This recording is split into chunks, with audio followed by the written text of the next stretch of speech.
You talk a little about, why you landed where you did, and also obviously there's been different reporting on the tax implications and what benefits or costs there were to the family to do this. So if you could talk a little about that. So how we came to this, again, we exhausted the options, the well-worn paths for founders to exit.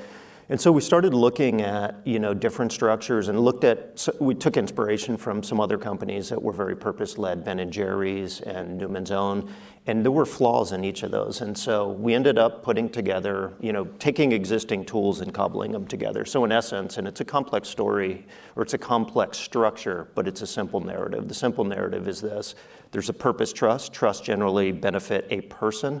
A purpose trust benefits a purpose. So the purpose trust owns 100% of the voting shares of Patagonia now. And that it exists to ensure that people like myself, the leadership team, run the business using the philosophy that's so important to the founders.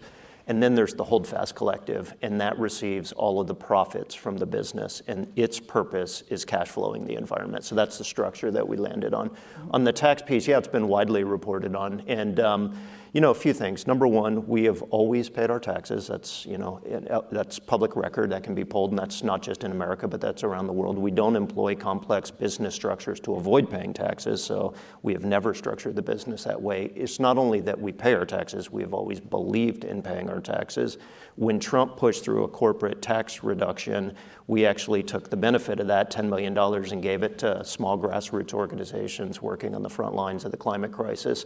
So that's sort of context to how we think about this. Mm-hmm. In this structure, for the nearly 2 years that we had meetings every single week with the family, never once did I have a conversation with them about, by the way, optimize this for taxes. So it was never part of the conversation. And the final thing I would say is estate taxes are intended, it's a tax paid when you take something of value and hand it from one generation to the other. That didn't happen here. And capital gains taxes are a tax that you pay when you take something, it escalates in value, you sell it, and you take the money off the table. That didn't happen here. So it's the equivalent of me not paying taxes on my house yesterday because I didn't sell my house yesterday. And so I don't think we have dodged anything.